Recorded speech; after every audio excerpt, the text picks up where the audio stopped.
선생님의 강의를 들으면서 인도와 한국이 참 많이 닮아있고 고민도 같구나라는 생각을 했습니다. 저는 오늘 파밀라 선생님의 강의에 이어서 한국에서 반성폭력 운동이 어떻게 진행되어 왔고 또 지금 우리가 직면한 과제가 무엇인지 도전은 어떻게 하고 싶은지 이런 여러 가지 것을 함께 나누도록 하겠습니다. 저는 특히 EGP 11번째 만든 EGP에 이제 처음부터 함께 참여하면서 이 자리에 오신 여러 활동가 분들을 정말 온 마음으로 환영하고 그리고 앞으로 함께 여러 가지 일을 할 것이라는 생각에 기대가 큽니다. 예, 여기 그 표지에 있는 것처럼 각 나라에서 각자 자기의 말을 쓰고 있지만 우리들이 추구하는 것은 여성폭력에 반대하고 그리고 여성들의 자유롭고 행복한 삶, 인간 모두의 자유로운 삶을 함께 추구한다라는 이런 생각이 듭니다. 저는 그동안 한 25년 동안 이 반성폭력 운동에 함께 하면서 우리들이 원하는 사회라는 것은 그렇게 거창한 어떤 것이라기보다 이렇게 웃을 수 있는, 행복하게 웃을 수 있는 것이라고 생각합니다. 그리고 이제 저는 저희들이 활동가로서 인권에 대한 감수성을 갖는 것이 참 중요한 것을 여러 국면에서 많이 느꼈습니다. 인권에 대한 감수성이라고 하는 것은 그야말로 어떤 차별이나 불평등에 대해서 문제의식을 갖고 그것을 고치고자 하는 마음이라고 생각합니다. 그리고 지금부터 두 가지 정도 작년 한 해 동안 우리 한국 사회에 굉장히 많은 그 생각거리를 가져왔던 것을 소개하고자 합니다. 네, 작년 5월 17일 강남역 10번 출구 근처 화장실에서 한 여성이 여성이라는 이유만으로 사실 살해를 당한 사건이 발생했습니다. 며칠 후에 제가 강남역 10번 출구에 갔을 때 이렇게 많은 포스트잇이 붙여져 있었습니다. 이 내용들은 이 피해 여성을 애도하고 그리고 당신이 그렇게 간 것을 결코 우리가 당신이 단지 갔지만 우리는 당신이 그 순간 느꼈을 그런 그 공포나 이런 부분에 대해서 짓눌리지 않고 우리는 다시 힘을 내겠다라고 하는 그런 많은 메시지들이 있었습니다. 그리고 이 35,350여 장이 되는 이 포스트잇은 서울시 여성가족재단에 의해서 한 장 한 장 다 사진이 찍히고 그리고 타이핑이 되어져서 온라인에 이제 구축이 되어 있습니다. 그리고 우리 단체들에서는 여성 혐오라고 하는 굉장히 커다란 하도를 가지고 이 사건에 대해서 많은 토론회를 진행을 했었고요. 그리고 또 정신병자가 한 일이다라고 하는 정부의 발표에 대해서 우리나라에 50만 명의 정신 조현증에 있는 그 50만 명의 정신 장애인들이 우리들의 인권의 현주소는 무엇이냐라고 하는 발표도 하셨습니다. 그리고 이 사건을 전후해서 생겨난 페미당당, 페미디아, 기타 여러 신생 여성 단체들이 기존의 단체들과 함께 결국은 평등해야 안전하다라고 하는 이런 캠페인도 벌였습니다. 그리고 정부에서도 또 국회에서도 이런 많은 대책을 찾는 논의들을 해갔고요. 그리고 여러 단체들이 함께 여성 혐오 세상을 뒤엎자라고 하는 캐치프레이즈를 내걸고 함께 행진도 하는 이런 또 신나는 노래도 부르고 하는 이런 시간도 가졌습니다. 그리고 이것은 이어져서 지난 9월에는 2016 여성회의라고 해서 페미니즘 이어달리기라고 하는 전체 여성들이 함께 모여서 여성 인권 문제를 토론하는 시간도 가졌습니다.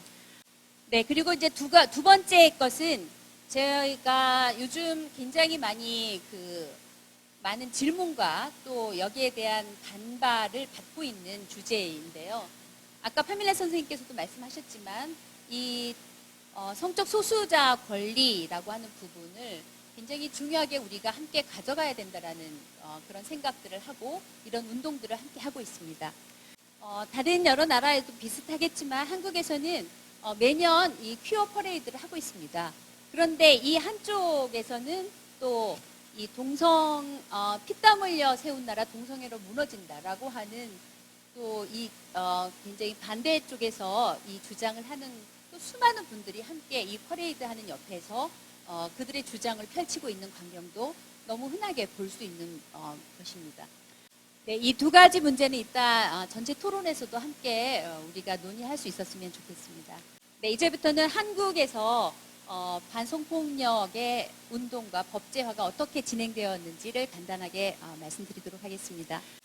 네, 물론 1990년 이전에도 한국에 이 성폭력에 반대하는 또 다른 그 가정폭력이나 성매매 등에 반대하는 운동들이 있었습니다만은 구체적으로 이 반성폭력 운동이 아주 활발하게 시작된 때는 1990년 이후라고 볼 수가 있겠습니다. 네, 그 당시 한국에는 성폭력 피해를 입고 신고하시는 분이 100명 중에 단지 2명에 불과했습니다.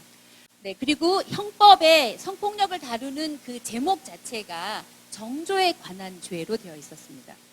그래서 한국에 1955년에 이러한 판례가 있었습니다. 한 남성이 70명의 여성을 강간을 했는데요. 그 당시에 고소가 되었을 때 이 남자는 70명 중에 누구도 내가 먼저 그들이 스스로 원해서 나한테 몸을 주었지 내가 강제로 한 적은 없다. 그리고 70명 중에 단 한 명만 처녀했다. 이런 식으로 자기를 변론을 했었습니다. 그리고 법은 보호할 만한 가치가 있는 정조만 보호하겠다라고 해서 무죄를 했다가 나중에 이제 항소심과 대법원에 가서 유죄가 확정된 이러한 사례입니다. 그로부터 33년이 지난 1988년에도 거의 비슷한 사건이 있었습니다. 자신을 성추행하려는 가해자의 혀를 절단한 여성이 성폭력이 아니라 상해죄로 피고소인이 되었습니다. 그런데 이 사건은 1심에서 유죄가 났지만 2심에서부터 여성 단체들이 함께해서 이 무죄 판결을 받아냈습니다. 그런데 여기에서 우리가 겪은 어떤 갈등들이 있는데요. 이 여성을 무죄로 받기 위해서 우리가 주장했던 것은 목숨보다도 더 중한 정조를 보호하기 위해서라는 변론이었죠. 이 부분은 정말 여러 가지 면에서 우리가 논쟁거리가 되고 있습니다. 네, 운동 현장에서 이와 비슷한 어떤 딜레마를 여러분들도 아마 겪고 있으리라고 생각하는데요. 어떻게 이 부분을 이겨나가고 계시는지 여기에 대한 지혜도 있다 함께 나눌 수 있었으면 좋겠습니다. 네, 이 사건은 이렇게 영화로 만들어지기도 했었습니다.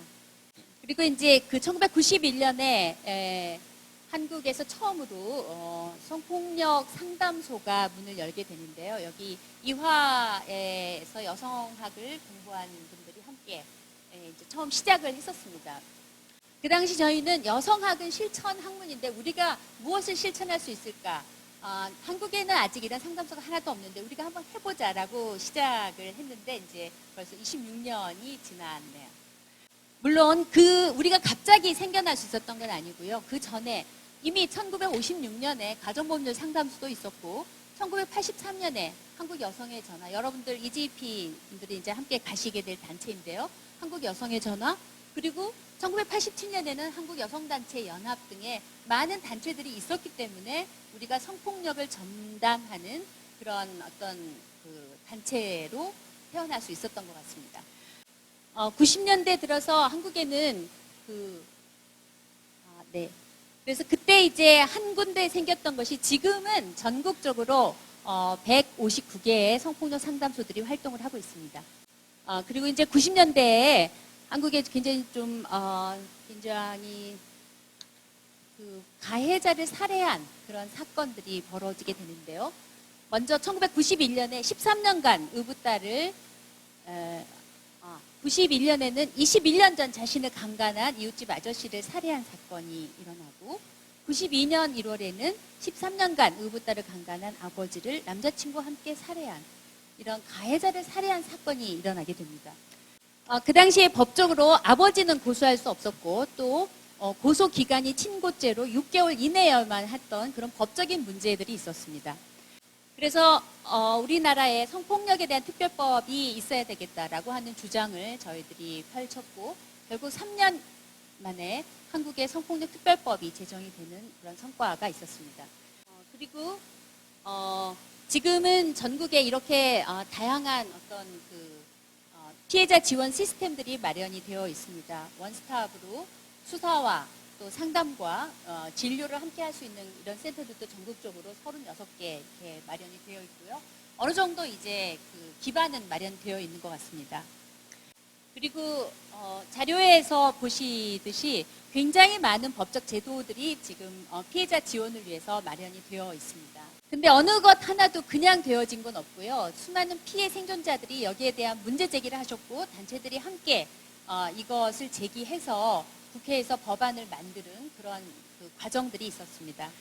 그리고 이제 간단하게 사진 자료를 통해서 어떤 활동들이 있는지를 좀 보도록 하겠는데요.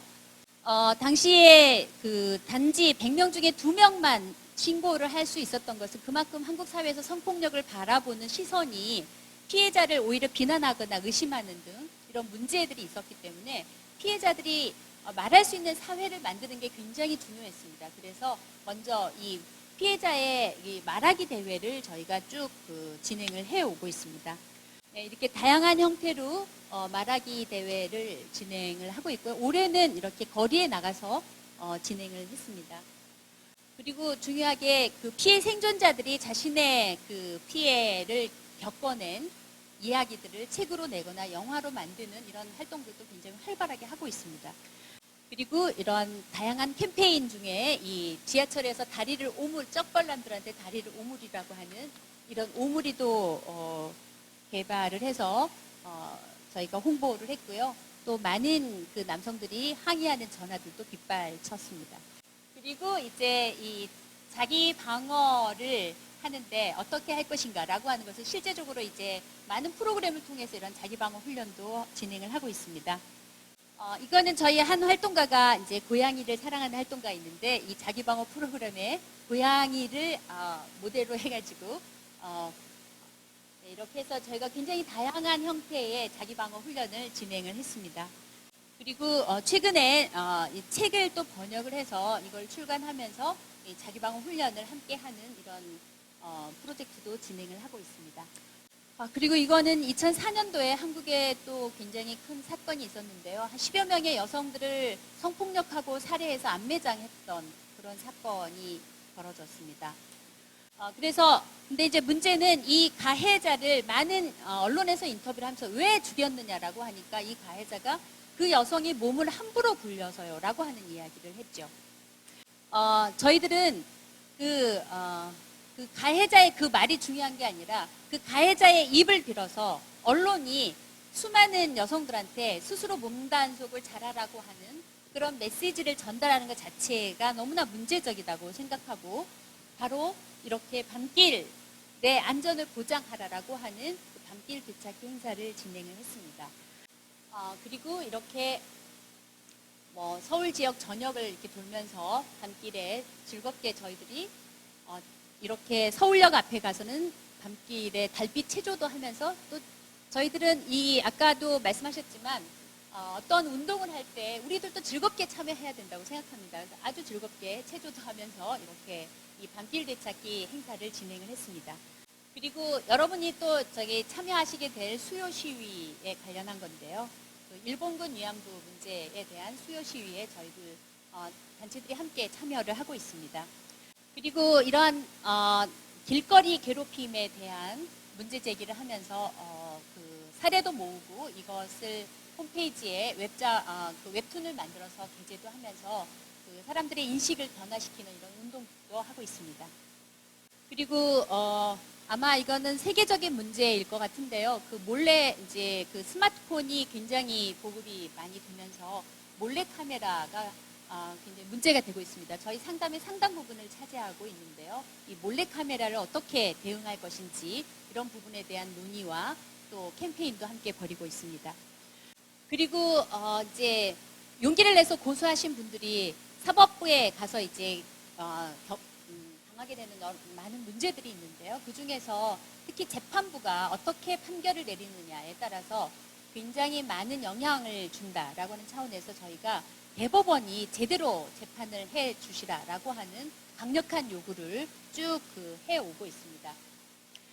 그리고 법원이 내린 판결이 문제가 있다라고 생각되어지는 것들은 이렇게 모의 재판 같은 것도 열어서 저희들이 주장하고 있는 바를 여기에 펼치고 또 저희들이 판결을 내려보는 그리고 그것을 보도를 하는 이런 운동도 하고 있습니다.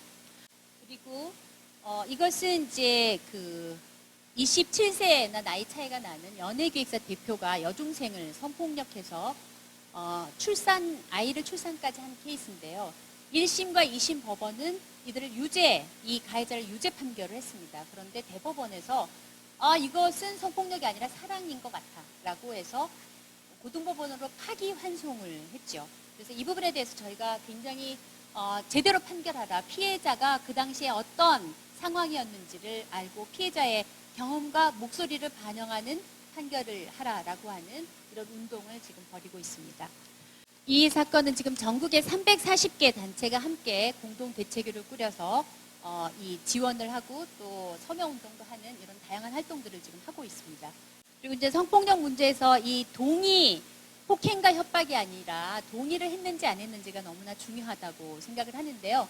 작년에 여기 지금 EJP에 참여한 가온이 저희 상담소에 이 약물을 이용한 또 술에 취한 상태에서의 성폭력, 동의하지 않는 성폭력에 대한 문제 제기를 하자라고 하는 기획서를 가지고 왔었습니다. 그래서 그걸 가지고 저희가 함께 캠페인을 했던 사진입니다. 그리고 이 사건도 또 유명 연예인이 술집에 가서 거기에서 일하는 여성을 성폭력한 사건인데요. 지금 우리나라에서 이 사건은 여기 4명이나 고소를 했는데도 다 무고죄로 지금 진행이 되고 있는 상황입니다. 매우 문제적인 사건이 진행이 되고 있는데요. 다음 주에 그 중에 한 명이 재판부에서 이제 이 사람이 무고죄로 고소를 했는지 안 했는지를 판단하는 그 재판이 이제 진행이 될 것입니다. 그래서 저희가 지금 주목하고 있습니다. 네, 그 다음에 이제 성희롱에 관련한 여러 가지 그 사건도 있었고 거기에 대한 법제화 운동도 있었습니다. 그리고 관련한 많은 그 제도들이 만들어져서 이런 식으로 저희가 그 교육하는 것들 이제 잠깐 보여드리겠습니다. 저희가 그 시각적 성희롱에서 음흉한 눈길을 넣으려고 노력을 했지만 이 반대하는 사람들이 음흉한 눈길 어떻게 그럼 내가 팔뚝이면 어떡합니까? 이런 식으로 반대를 해가지고 음흉한 눈길은 지금 이 법안에 들어가 있지 못합니다. 그러나 그 사람의 눈길이 음흉한지 아니면 건강한 눈길인지는 아마 누구나 다 금방 알 수 있으리라고 생각합니다. 뭐 사실 다 알고 계시겠지만은 이러한 성희롱 또는 성폭력이 전반적으로 일어나는 것은 결국은 그 우리 사회 내에서 여성이 처해 있는 위치가 왜냐하면 성폭력은 권력관계에 의해서 일어나는 것이기 때문에 아무래도 그 가해자보다 낫다라고 하는 이런 부분을 인식을 하고 있습니다. 네, 이제 다음에는 마지막 부분으로 저희가 지금 직면하고 있는 문제들이 무엇인지 그리고 어떠한 도전을 하고 있는지를 말씀드리도록 하겠습니다. 먼저 저희는 이 피해자화에 대한 고민이 많습니다. 법원에서 경찰에서는 피해자들이 이러이러해야 한다라고 하는 그러한 굉장한 그 편견을 가지고 있습니다. 그래서 어떤 피해자분은 이렇게 빨간 매니큐어를 지우고 법정에 가야 되느냐라는 이야기도 합니다. 그러나 우리가 지금 8만여 회 상담을 하고 있는데요. 이 피해자들이 보이는 여러 가지 양상들은 정말 8만 가지입니다. 한 판사는 네가 그렇게 오랫동안 피해를 입었다는데 어떻게 영어도 잘해서 외국에 해외 연수도 갔다 왔느냐. 어떻게 그렇게 쾌활하고 명랑할 수 있느냐. 이런 식의 발언을 해서 저희가 이 사람을 걸림돌로 선정을 했었습니다. 네, 그 피해자, 그래서 저희는 우리가 아는 그런 피해자는 없다라는 이야기를 할 수밖에 없습니다. 그리고 피해자를 굉장히 병리화하는 것도 문제라고 봅니다. 그래서 뭐 병원에 입원해야 되고 정신증을 앓을 것이다라고 하는 것도 그 피해자의 치유에 굉장히 걸림돌이 된다는 것을 저희는 현장의 경험으로 알고 있습니다. 또 이렇게 했을 때 결국은 이 피해자를 지원하는 그 전문가는 의사나 간호사나 이런 사람이 되는 거죠. 이 활동가들은 전문가가 아닌 사람으로 취급되어지는 문제도 함께 안고 있습니다. 그 다음에 저희는 그 피해자, 물론 빅팀이라고 하는 용어가 나쁜 용어는 아니지만 한국 사회에서 피해자, 성폭력 피해자를 평생 고통에 눈물을 흘릴 것이다 라고 하는 그런 잘못된 편견이 있어서 서바이버로 바꿔서 생존자라고 부르고 있습니다. 그리고 다 겪고 있는 문제겠지만 이 피해자들이 1차적인 그 피해 이외에 주변이나 사법부 담당자로부터 겪는 2차 피해가 매우 심각합니다. 오히려 피해자를 비난하고 의심하는 것 때문에 피해자들이 더 고통을 당하는 거죠. 이 2차 피해는 이 담당자들의 어떤 그 전문성의 결여와 인권 감수성의 결여를 그 요인으로 들 수가 있겠습니다. 이러한 그 형사 재판 과정에서의 2차 가해, 이 경찰에 의한 2차 피해에 대해서 저희가 국가를 상대로 하는 손해배상 소송을 제기를 했습니다. 그래서 이 피해자에게 5천만 원을 배상하라고 하는 첫 판결이 2005년도에 나왔습니다. 네, 이 사건은 40명의 고등학생에게 1년 동안 피해를 입은 여중생이 있었는데 그 여중생에게 경찰이 네가 미량물을 흐려놨다라고 오히려 그 여중생을 비난한 그러한 사건입니다. 그 다음에 이 법과 제도 사이, 그러니까 법과 현실 사이에 굉장한 그 틈이 있는데요. 예를 들어서 한국에서는 낙태는 불법입니다. 그러나 성폭력 피해로 인한 인공 임신 중절을 할 수 있게 되어 있죠. 그런데 성폭력 피해자가 자신이 성폭력 피해를 입었음을 입증해야지만이 되는 이런 문제가 있는 거죠. 그래서 많은 피해자들이 제대로 이 성폭력으로 하는 임신에 대한 조치를 제대로 취하지 못해서 출산에 이르는 경우까지 있는 이런 문제가 있습니다. 그래서 저희는 알고 있습니다. 이 성폭력 피해 여성이 사실 법적으로는 보장된 그 권리를 행사하지 못하는 이유는 결국은 우리 사회에서 낙태가 불법이기 때문인 거죠. 그래서 낙태를 선택할 수 있는 그런 권리로 되어야지만 이 문제는 해결할 수 있다고 봅니다.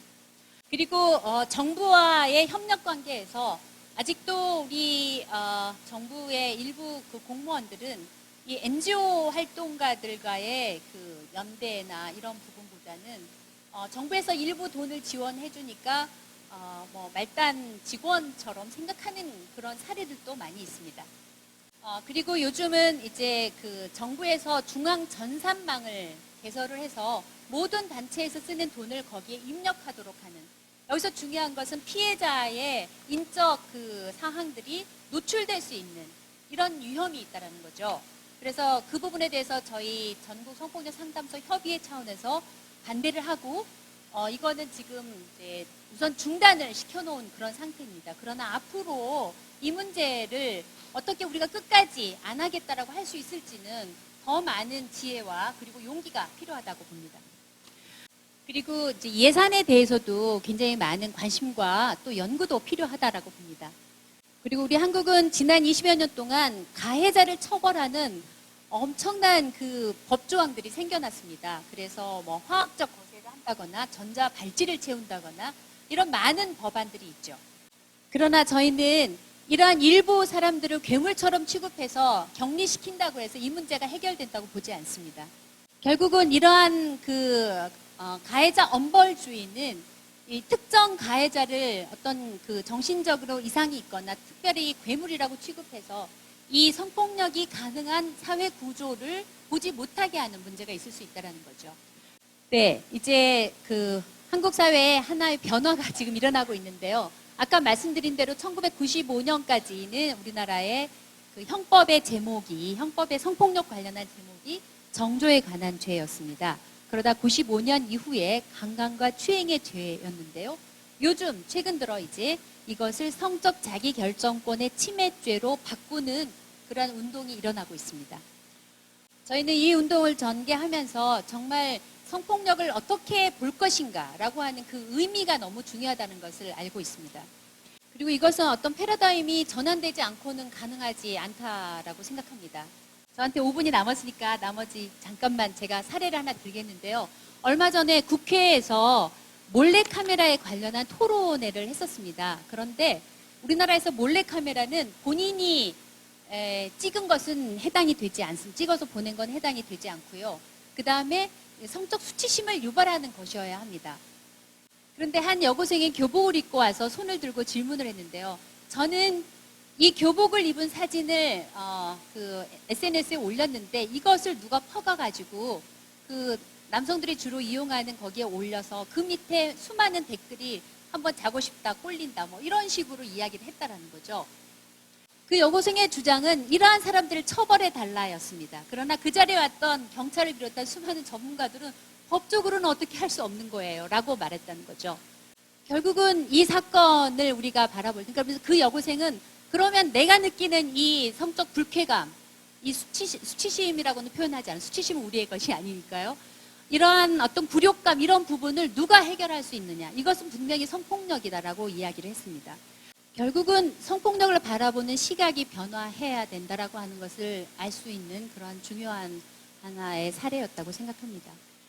마지막으로 이제 이 모든 문제를 사실 해결할 수 있는 가장 중요한 게 교육이라고 생각하는데요. 우리나라는 지금 굉장히 이 성폭력 예방 교육이 의무적으로 실시하게끔 되어 있습니다. 그러나 수백 명을 모아놓고 하는 교육이 어떤 효과가 있냐라는 거죠. 그래서 40명 미만의 소규모 토론식 교육을 해야 된다라는 주장을 하고 있습니다. 네, 마지막으로 한 사례만 말씀드리고 마치겠는데요. 저희 상담소에 한 달 전쯤 전에 500만 원의 기부금이 들어왔습니다. 500만 원이면 굉장히 큰 돈이죠. 그런데 이 사람이 어떤 취지로 이걸 보냈을까를 알아봤더니 지금 법원에서 재판을 받고 있는 중이라는 겁니다. 그래서 상담소에 돈을 내면 이 법원에서 반성했다라는 취지로 감형을 시켜줄 것 같아서 돈을 낸 거죠. 실제로 그런 사건이 있었고 그래서 이 재판부에서 저희 상담소에 돈을 냈다고 해서 감형을 시켜준 사례가 있었습니다. 그래서 저희는 그분에게 500만 원을 돌려주면서 우리는 피해자가 원치 않는 이런 감형에 우리가 함께할 수 없습니다라고 아주 단호하게 말씀을 드렸습니다. 저는 그분이 응당한 처벌을 받고 이후에 저희 상담소의 후원회원이 되어주기를 바라는 마음입니다. 네, 저희들이 활동하면서 느끼는 것은 법과 제도는 참 빠른 시일 내에 만들 수 있었습니다. 그러나 우리의 인식의 변화는 참 더디 변화되고 있다는 거죠. 그래서 우리들의 어떤 성숙한 시민 의식이 중요하고 그리고 그것은 만들어갈 수 있다라고 그렇게 희망합니다. 경청해 주셔서 감사합니다. 이후 토론 시간 기대하겠습니다. Thank you for your attention and I look forward to the discussion session later on.